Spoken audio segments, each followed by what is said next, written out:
পুলিশের সাবেক আইজিপি বেনজির আহমেদের দুবাই পুলিশ কর্তৃক গ্রেপ্তার প্রসঙ্গে বাড়িতে বাড়ি থেকে টোকায় নিয়ে আসবো, মাটির তলে ঢুকলে সেখান থেকে বের করে নিয়ে আসবো। ক্ষমতার দম্ভ, অহংকার আর নিজেকে রাষ্ট্রের চেয়েও শক্তিশালী ভাবার দুঃসাহস মানুষকে কতটা অন্ধ করে দিতে পারে সেটাই আজকে আমরা প্রমাণ করব। প্রবাদে আছে, দড়ি যত বড়ই হোক না কেন, আইনের হাত তার চেয়েও অনেক বেশি লম্বা। আজ সেই প্রবাদটি যেন অক্ষরে অক্ষরে সত্য হয়ে ধরা দিয়েছে। যে মানুষটির এক ইশারায় একসময় পুরো দেশের প্রশাসন থরথর করে কাঁপত, যার চোখের আঙুলি নিরিখে সাধারণ মানুষ থেকে শুরু করে বিরোধী শিবিরের রথী মহারথীরাও ততস্থ থাকত, সেই দুর্দণ্ড প্রতাপশালী সাবেক আইজিপি এবং র্যাবের সাবেক মহাপরিচালক বেনজির আহমেদ আজ বিদেশের মাটিতে সাধারণ এক পলাতক আসামির মতো বন্দী। হ্যাঁ দর্শক, ঠিকই শুনছেন। আজ 14 জুন 2026 রবিবার পুলিশ সদর দপ্তর থেকে নিশ্চিত করা হয়েছে সেই চাঞ্চল্যকর খবর। ইন্টারপোলের রেড নোটিশের জালে আটকে সংযুক্ত আরব আমিরাতের দুবাই পুলিশের হাতে গ্রেফতার হয়েছেন দুর্নীতির বরপ্রুক্ত ক্ষেত্র বেনজির আহমেদ। দেশে বিচার এড়াতে বিদেশে পালিয়েও শেষ রক্ষা হলো না তার। কিন্তু একজন আইজিপি, যার প্রধান দায়িত্ব ছিল দেশের মানুষকে নিরাপত্তা দেওয়া, তিনি ঠিক কী কারণে এমন দুর্ধর্ষ হয়ে উঠেছিলেন? আজকের এই এক্সক্লুসিভ মেগা অ্যানালাইসিসে আমরা গভীরভাবে বিশ্লেষণ করব বেনজির আহমেদের সেই ভয়ঙ্কর অপরাধগুলোর কথা, যা তাকে আইনের রক্ষক থেকে ইতিহাসের এক ঘৃণ্য অপরাধীতে পরিণত করেছে। প্রথম এবং সবচেয়ে বড় আর্থিক অপরাধ হলো তার সীমাহীন দুর্নীতি এবং মানি লন্ডারিং। দুদকের মামলার চার্জশিট অনুযায়ী বেনজির আহমেদ তার দাখিল করা সম্পদ বিবরণীতে স্থাবর ও অস্থাবর মিলিয়ে প্রায় 12 কোটি টাকার হিসাব দেখিয়েছিলেন। কিন্তু তদন্তের পর বেরিয়ে আসে আসল থলের বিড়াল। বাস্তবে তার নামে পাওয়া যায় এর চেয়েও বহুগুণ বেশি সম্পদ, যা কেবল কাগজ কলমের হিসাব। বাস্তবে দেশ ও বিদেশে তার হাজার হাজার কোটি টাকার গোপন সাম্রাজ্য রয়েছে। আইনের ভাষায় একে বলা হয় মানি লন্ডারিং বা অর্থ পাচার।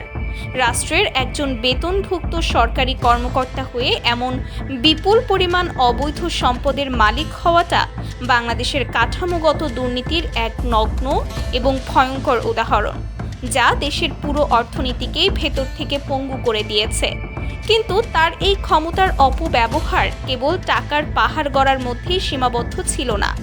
বাংলাদেশের সংবিধানে প্রতিটি নাগরিকের সম্পত্তির অধিকার নিশ্চিত করা হয়েছে, অথচ বেনজির আহমেদ গোপালগঞ্জের শাহাপুর এলাকায় যা করেছেন তা মধ্যযুগীয় জমিদারি বা বর্বর প্রথাকেও হার মানাবে।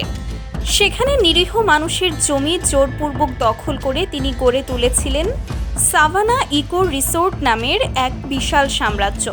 সাধারণ মানুষ যখন নিজেদের বাপদাতার ভিটেমাটি বিক্রি করতে অস্বীকৃতি জানাতো, তখন তিনি রাষ্ট্রের আইন প্রয়োগকারী সংস্থাকে ব্যবহার করে তাদের মনে চরম ভীতি তৈরি করতেন। রাষ্ট্রবিজ্ঞানের ভাষায় একে বলা হয় অ্যাবিউজ অফ স্টেট মেশিনারিজ। যে পুলিশ বাহিনীর কাজ ছিল সাধারণ মানুষকে রক্ষা করা, সেই বাহিনীকেই তিনি নিজের ব্যক্তিগত লাঠিয়াল ও দখলদার বাহিনী হিসেবে ব্যবহার করেছিলেন। এই অবৈধ সাম্রাজ্য টিকিয়ে রাখতে গিয়ে তিনি যে আইনের চোখে ধুলো দেওয়ার সুদূর প্রসারী পরিকল্পনা করেছিলেন, তার প্রমাণ মেলে তার পাসপোর্ট জালিয়াতির ঘটনায়।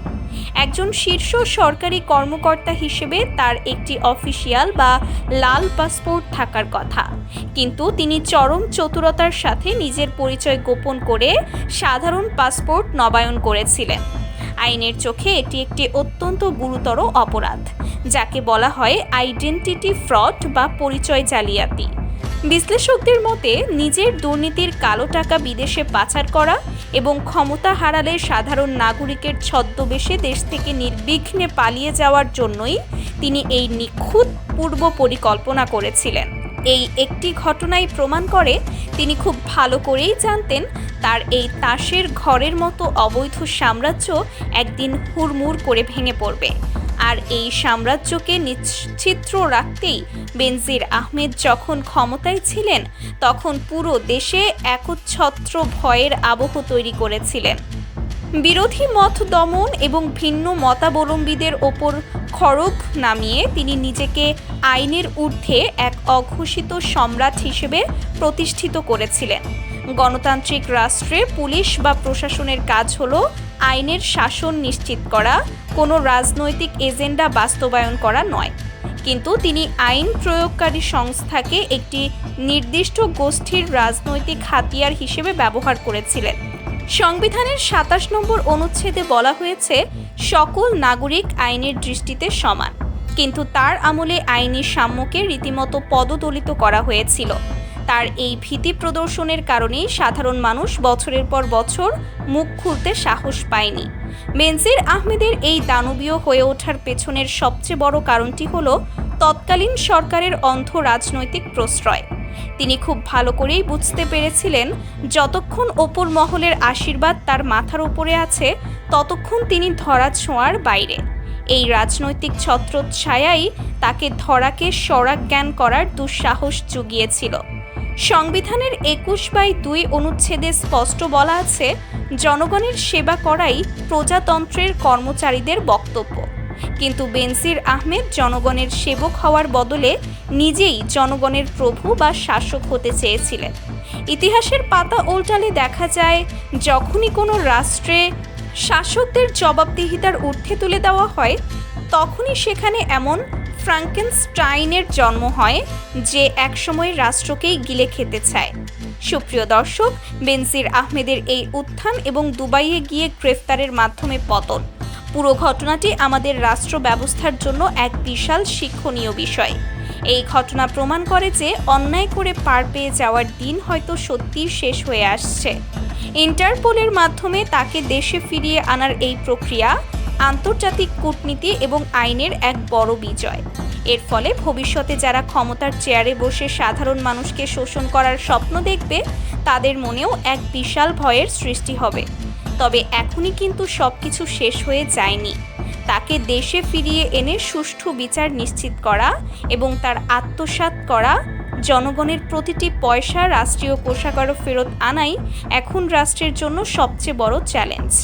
দর্শক, দুর্দান্ত প্রতাপশালী বেনজির আহমেদের এই পতনকে আপনি কিভাবে দেখছেন? তাকে দেশে ফিরিয়ে এনে আসলেই কি দৃষ্টান্তমূলক শাস্তি দেওয়া সম্ভব হবে, নাকি আইনের কোনো ফাঁকফোকর গলিয়ে আবারও তিনি পার পেয়ে যাবেন? বাংলাদেশের বর্তমান আইনি অবস্থা বা ব্যবস্থা নিয়ে আপনার কি মতামত? কমেন্ট বক্সে অবশ্যই আপনার মূল্যবান চিন্তাভাবনা আমাদের সাথে শেয়ার করুন। ইনভেস্টিগেটিভ এবং জিওপলিটিক্যাল এমন সব এক্সক্লুসিভ অ্যানালাইসিস সবার আগে পেতে চ্যানেলটি সাবস্ক্রাইব করে বেল আইকনটি বাজিয়ে দিন। ভিডিওটি শেয়ার করে সত্য প্রচারে সহায়তা করুন।